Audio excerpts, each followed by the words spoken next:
Pengantar, apa itu doa yang dijawab? Shalom, saudara-saudari terkasih dalam Kristus. Hari ini, kita akan membahas satu topik yang begitu dekat di hati setiap orang percaya. Doa, tepatnya doa yang dijawab oleh Tuhan. Pernahkah Anda berdoa dengan sungguh-sungguh, berharap penuh, namun merasa doa Anda seakan tidak menembus langit? Anda menunggu jawaban, tapi tidak ada perubahan. Anda bertanya-tanya, Tuhan, mengapa Engkau diam saja? Jangan khawatir, Anda tidak sendirian. Banyak dari kita mengira bahwa doa yang dijawab adalah doa yang segera dikabulkan sesuai permintaan kita.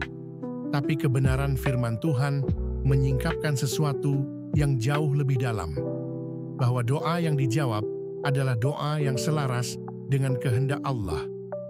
1 Yohanes 5:14 menegaskan, dan inilah keberanian percaya kita kepadanya, yaitu bahwa Ia mengabulkan doa kita, jikalau kita meminta sesuatu kepadanya menurut kehendaknya. Kata kunci di sini adalah menurut kehendaknya. Dalam bahasa Yunani, frasa ini menggunakan istilah kata totelema auto, yang menegaskan bahwa kehendak Tuhanlah yang menjadi pusat, bukan kehendak kita. Berdoa bukan berarti mengatur Tuhan untuk melakukan apa yang kita mau. Berdoa adalah menyerahkan diri kepada rencananya yang sempurna dan membiarkan Dia membentuk kita melalui proses itu. Doa adalah bentuk relasi, bukan transaksi. Yesus sendiri dalam Taman Getsemani mengajarkan kita bahwa doa yang sejati adalah doa yang berkata, bukan kehendakku, tapi kehendak-Mu yang jadi. Bahkan Sang Anak Allah pun menyerahkan kehendaknya kepada Bapa. Apalagi kita. Sepanjang sesi ke depan, kita akan menyelami lebih dalam. Apa saja doa yang dijawab Tuhan menurut Alkitab? Mengapa beberapa doa tidak dijawab seperti yang kita harapkan?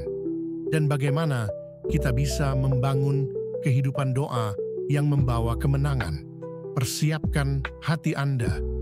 Mari kita belajar untuk berdoa, bukan demi keinginan kita, tetapi demi kehendaknya yang kekal dan penuh kasih. Doa yang sesuai dengan firman Tuhan. Ketika kita berbicara tentang doa yang dijawab Tuhan, kita tidak bisa memisahkannya dari firman Tuhan itu sendiri. Mengapa? Karena kehendak Tuhan tidak pernah bertentangan dengan firman-Nya. Jadi, jika kita ingin tahu apakah doa kita selaras dengan kehendak-Nya, kita harus kembali kepada Alkitab. Dalam suratnya kepada jemaat di Efesus, Rasul Paulus memberikan contoh luar biasa tentang isi doa yang benar. Efesus 1:17-18 berkata, dan meminta kepada Allah Tuhan kita Yesus Kristus, yaitu Bapa yang mulia itu, supaya Ia memberikan kepadamu roh hikmat dan wahyu untuk mengenal Dia dengan benar, dan supaya Ia menjadikan mata hatimu terang. Lihatlah isi doanya. Paulus tidak berdoa agar mereka menjadi kaya, bebas masalah, atau diberi hidup nyaman. Paulus berdoa agar mereka mengenal Allah dengan benar, agar mereka mengerti panggilan Allah dalam hidup mereka. Itulah inti doa yang sesuai firman. Bukan berfokus pada kebutuhan lahiriah, tetapi pada penggenapan rencana ilahi dalam hidup kita. Di dalam dokumen doa yang membawa kemenangan, dijelaskan bahwa ada 4 karakteristik dari doa yang dijawab Tuhan. Doa yang berisi pengenalan akan Allah dan hidup yang berbuah. Doa dari hati yang bertobat. Doa yang mendukung pelayanan dan pemberitaan Injil. Doa yang membalas kejahatan dengan kebaikan. Keempat hal ini adalah refleksi langsung dari karakter Kristus yang dinyatakan dalam Alkitab. Jadi, ketika kita berdoa dengan dasar yang sama, kita sedang berdoa menurut kehendak Allah. Sayangnya, tidak jarang kita berdoa dengan fokus yang salah. Kita berdoa agar hidup lebih mudah, pekerjaan lancar, atau rejeki bertambah. Tentu tidak salah membawa kebutuhan kita kepada Tuhan, karena Dia adalah Bapa yang peduli.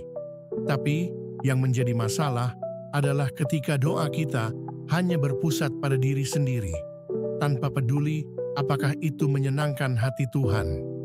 Yakobus 4:3 mengingatkan, kamu berdoa juga, tetapi kamu tidak menerima apa-apa, karena kamu salah berdoa, sebab yang kamu minta itu hendak kamu habiskan untuk memuaskan hawa nafsumu. Dengan kata lain, Tuhan tidak menjawab doa yang bertentangan dengan karakter dan tujuannya. Ia tidak akan memenuhi permintaan yang hanya menguatkan keegoisan kita atau menjauhkan kita dari rencananya. Namun, kabar baiknya adalah ketika doa kita sejalan dengan firman-Nya, kita bisa memiliki keyakinan bahwa Tuhan sedang bekerja, bahkan jika kita belum melihat hasilnya secara langsung. Karena jawaban Tuhan tidak selalu ya. Kadang-kadang itu tunggu atau bahkan tidak. Tapi semua itu selalu dibalut dalam kebaikan dan kasih-Nya. Maka, mari kita mulai menata kembali isi doa-doa kita. Mari berdoa agar kita semakin mengenal Tuhan, agar hidup kita dipakai untuk memuliakan Dia, dan agar kasih-Nya tercermin dalam setiap keputusan dan tindakan kita. Sebab itulah doa yang benar-benar dijawab Tuhan. Doa yang membawa kemenangan sejati. Ketika kita berbicara tentang kemenangan dalam doa, kita sering membayangkan kemenangan dalam bentuk keberhasilan hidup secara lahiriah, kesembuhan, keuangan yang stabil, relasi yang dipulihkan, atau bahkan tercapainya cita-cita. Tapi Alkitab mengajarkan kepada kita bahwa kemenangan sejati bukanlah soal hasil yang tampak, melainkan transformasi batiniah yang dihasilkan dari doa yang sungguh-sungguh.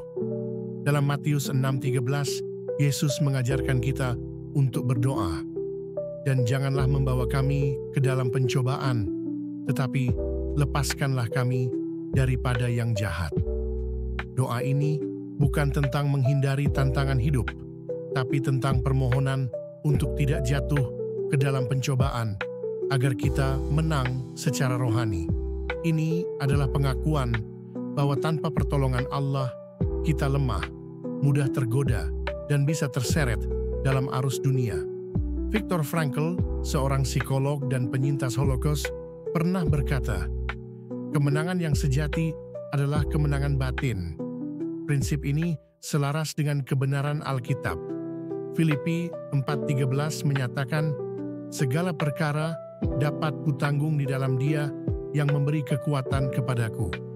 Ini bukan sekadar afirmasi positif, tapi pernyataan iman dari seseorang yang mengenal kekuatan Kristus di tengah penderitaan. Doa yang membawa kemenangan bukanlah doa yang menghindari semua masalah, melainkan doa yang memampukan kita untuk tetap teguh dalam iman, meskipun badai datang.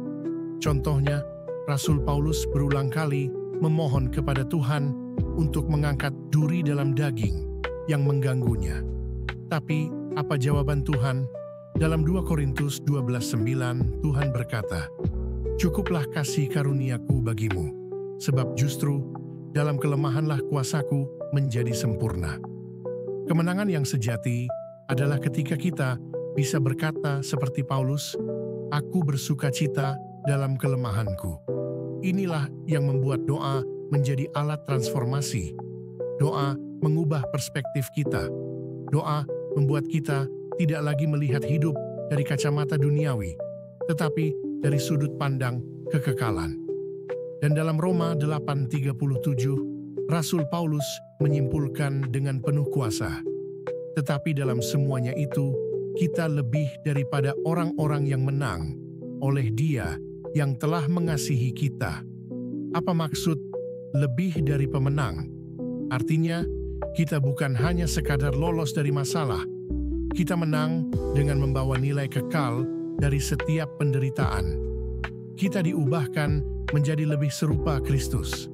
Doa yang membawa kemenangan sejati adalah doa yang menyadarkan kita akan keterbatasan kita, menyambungkan kita kepada kekuatan Allah, menanamkan ketekunan dan pengharapan dalam hati kita, menghasilkan buah roh, kasih, sukacita, damai sejahtera, kesabaran, kelemah lembutan, dan penguasaan diri.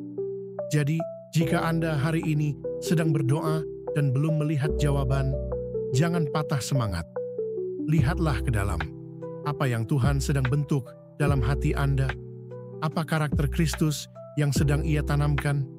Mungkin jawabannya bukan perubahan situasi, tetapi perubahan diri kita. Itulah kemenangan yang sejati dalam doa.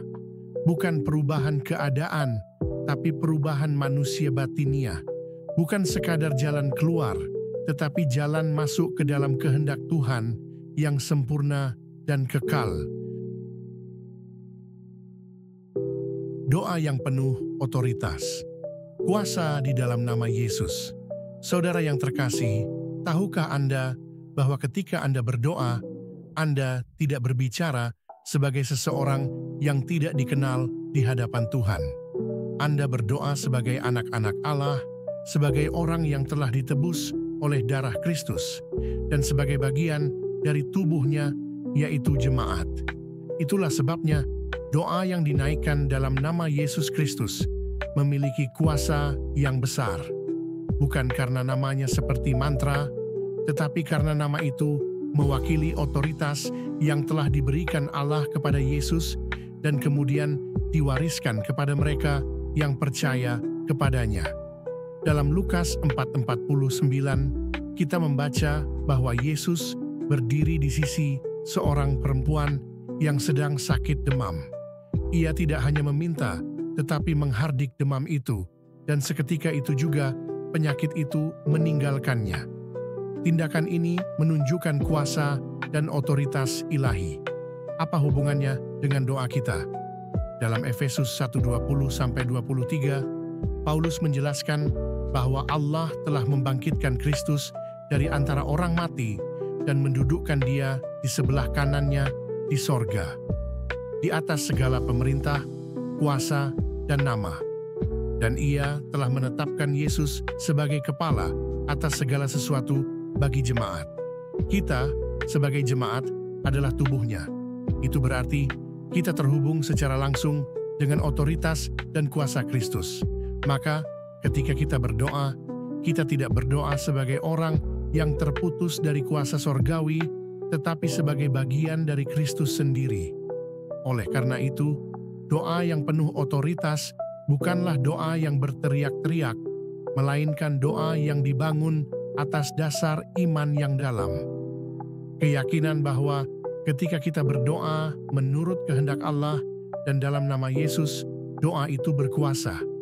Yesus berkata dalam Yohanes 14:13-14, "Dan apa juga yang kamu minta dalam namaku, aku akan melakukannya, supaya Bapa dipermuliakan di dalam Anak.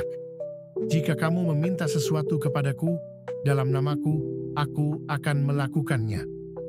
Namun, perlu dicatat bahwa dalam namaku bukan berarti kita boleh meminta apa saja lalu menambahkan dalam nama Yesus di akhir kalimat dan berharap Tuhan langsung mengabulkan. Istilah dalam nama berarti menurut otoritas dan karakter Yesus. Artinya, doa kita harus merepresentasikan isi hati Kristus sendiri. Doa yang penuh otoritas juga adalah doa yang tidak goyah oleh intimidasi musuh. Dalam Efesus 6:10-12, Paulus menasihati kita agar kita mengenakan perlengkapan senjata Allah, karena kita sedang berada dalam pertempuran rohani. Doa menjadi salah satu senjata utama kita. Jangan biarkan iblis mencuri keberanian Anda dalam berdoa. Jangan biarkan rasa tidak layak membuat Anda mundur dari hadapan Allah. Sebab Ibrani 4:16 berkata, "Sebab itu, marilah kita dengan penuh keberanian menghampiri takhta kasih karunia, supaya kita menerima rahmat dan menemukan kasih karunia untuk mendapat pertolongan kita pada waktunya." Ketika Anda berdoa dengan iman, berdasarkan firman dan dalam nama Yesus, langit bergerak. Bukan karena Anda hebat, tapi karena Yesus telah mengalahkan maut, dosa, dan kuasa gelap. Doa Anda tidak sia-sia. Bahkan jika Anda tidak melihat hasil langsung, surga mencatat setiap bisikan iman Anda. Praktikkan kuasa itu. Berdirilah dalam otoritas rohani yang telah diberikan kepada Anda. Bukan untuk kesombongan, tetapi untuk kemuliaan Tuhan dan pelebaran kerajaan-Nya. Jangan ragu untuk berdoa bagi kesembuhan. Doakan pertobatan orang-orang yang Anda kasihi. Doakan pemulihan bangsa. Doakan kebangunan rohani di gereja Anda. Karena dalam Kristus, Anda memiliki akses langsung ke hadirat Allah yang Maha Kuasa. Gunakanlah hak istimewa itu. Dan ingatlah, otoritas doa bukan berarti kita bisa memaksa Tuhan, tapi artinya kita diundang untuk bekerja bersamanya dalam rencananya. Ketika kehendak kita selaras dengan kehendaknya, maka kuasa sorgawi mengalir dalam doa-doa kita. Jadi, mari kita bangkitkan kembali semangat berdoa. Bukan sebagai ritual kosong, tapi sebagai tindakan iman. Kita tidak sedang berbicara ke udara, kita sedang berbicara kepada Raja segala raja, dan Ia mendengarkan kita dengan penuh perhatian dan kasih. Ketika doa tidak dijawab, apa yang sedang Tuhan kerjakan? Salah satu kekecewaan terbesar dalam kehidupan doa orang percaya adalah ketika kita tidak menerima jawaban seperti yang kita harapkan. Kita telah berdoa dengan sungguh-sungguh, mungkin bahkan berpuasa, tapi tetap Tuhan tampaknya diam, seolah langit tertutup. Pertanyaannya adalah, apakah benar Tuhan tidak menjawab? Atau mungkin kita perlu belajar cara Tuhan menjawab yang berbeda dari ekspektasi kita. Alkitab penuh dengan kisah doa-doa yang seolah tak dijawab pada awalnya. Salah satunya adalah dalam Yohanes pasal 11. Marta dan Maria mengirim kabar kepada Yesus bahwa saudara mereka, Lazarus, sedang sakit keras. Mereka mengharapkan Yesus segera datang dan menyembuhkannya. Tapi Yesus menunda 2 hari sebelum berangkat. Hasilnya, Lazarus meninggal. Tampaknya doa mereka tidak dijawab. Tapi yang sebenarnya terjadi adalah Tuhan sedang menyiapkan sesuatu yang lebih besar, kebangkitan. Dalam Yohanes 11:4, Yesus berkata, "Penyakit itu tidak akan membawa kematian, tetapi akan menyatakan kemuliaan Allah, supaya anak Allah dimuliakan. Oleh karena itu, Tuhan tidak lalai. Ia tidak lupa. Ia tidak lambat. Ia bekerja dalam waktunya, bukan waktu kita. Ia menjawab bukan untuk menyenangkan kita, tetapi untuk menyatakan kemuliaannya." Namun, ada juga saat ketika Tuhan tidak menjawab karena motivasi kita salah. Yakobus 4:3 berkata, "Kamu berdoa juga, tetapi kamu tidak menerima apa-apa, karena kamu salah berdoa, sebab yang kamu minta itu hendak kamu habiskan untuk memuaskan hawa nafsumu." Doa yang tidak dijawab bisa jadi adalah bentuk kasih Tuhan. Ia tahu bahwa permintaan itu akan membawa kita menjauh darinya. Ia tahu bahwa berkat yang kita minta akan menjadi kutuk jika diberikan pada waktu yang salah. Ada pula saat ketika Tuhan menjawab doa kita dengan tunggu. Menunggu bukan berarti ditolak. Menunggu adalah waktu pembentukan. Seperti Abraham yang menunggu bertahun-tahun hingga akhirnya Ishak lahir. Seperti Yusuf yang menunggu di penjara sebelum akhirnya ditinggikan.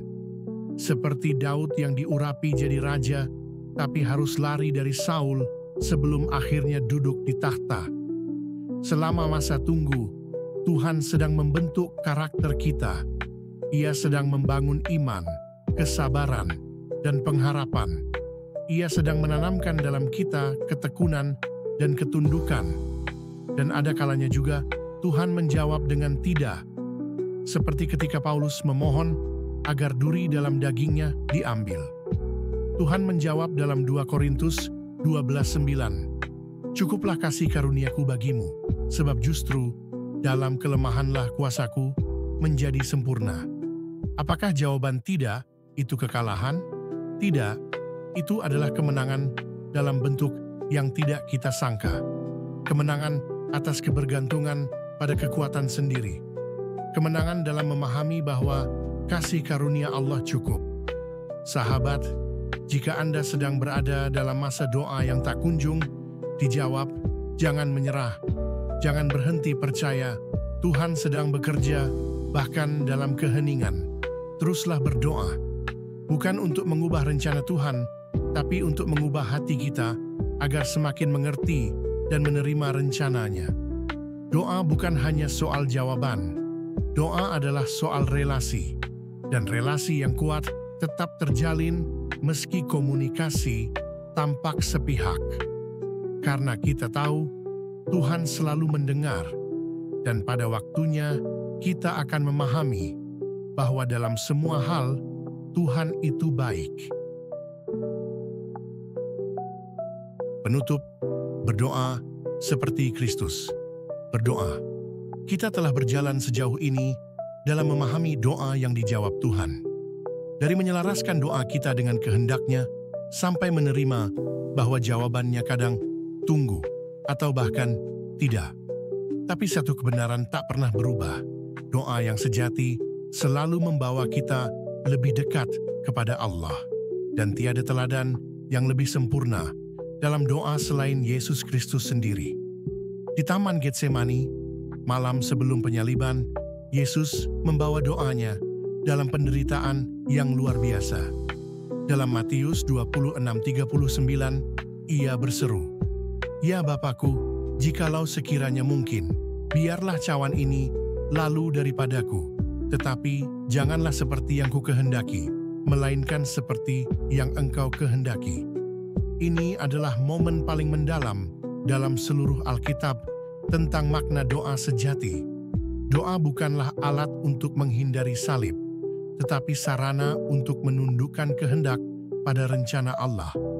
Bahkan ketika jawabannya adalah penderitaan, Yesus memilih untuk taat. Ini bukan kelemahan, tetapi kekuatan. Ini bukan kekalahan, tetapi kemenangan. Karena dari doa yang penuh kepatuhan itu, lahirlah keselamatan bagi seluruh umat manusia. Pertanyaannya adalah, apakah kita mau berdoa seperti Yesus berdoa? Apakah kita bersedia menyerahkan impian, rencana, dan kenyamanan kita jika Allah memanggil kita ke jalan yang berbeda? Berdoa seperti Kristus berarti kita datang kepada Bapa dengan keberanian, tetapi juga kerendahan hati. Kita menyampaikan isi hati kita dengan jujur, tapi menyerahkan hasilnya kepada kehendak-Nya. Kita percaya bahwa rencananya jauh lebih baik, bahkan ketika itu tidak kita pahami sepenuhnya. Yesus mengajarkan kita doa Bapa kami.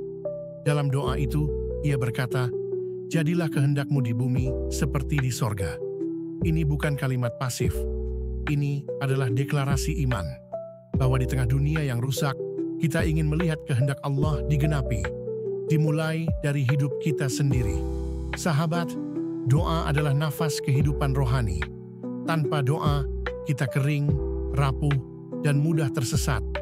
Tapi dengan doa yang benar, doa yang dalam, doa yang berakar pada firman, kita dituntun masuk dalam keintiman dengan Tuhan. Doa bukan hanya tentang berbicara, tetapi juga tentang mendengar. Bukan hanya memohon, tetapi juga menerima. Bukan hanya meminta jalan keluar, tetapi juga mengucap syukur dalam segala sesuatu. Mari kita tutup renungan ini dengan satu kesimpulan. Doa yang dijawab Tuhan adalah doa yang diucapkan dalam iman, dipanjatkan dalam kasih, dan diselaraskan dalam kehendak-Nya. Jika Anda ingin mengalami kuasa doa, maka doakan apa yang Yesus doakan. Cintailah kehendak Bapa seperti Yesus mencintainya. Dan ketika jawaban doa datang, entah dalam bentuk ya, tidak, atau tunggu, sambutlah dengan syukur. Karena jawabannya selalu tepat, sempurna, dan penuh kasih. Mari kita berdoa bersama. Tuhan, ajar kami untuk berdoa bukan hanya demi keinginan kami, tetapi demi kemuliaan-Mu. Ajarkan kami untuk percaya meski belum melihat. Ajarkan kami untuk mengucap syukur bahkan dalam jawaban yang tak kami harapkan. Dan ajarkan kami untuk mencintai kehendak-Mu lebih dari kenyamanan kami sendiri. Dalam nama Yesus, kami berdoa. Amin. Terima kasih telah menyaksikan video ini. Jika Anda diberkati, silakan bagikan kepada orang lain. Dan teruslah membangun hidup doa yang berakar dalam firman. Tuhan Yesus memberkati.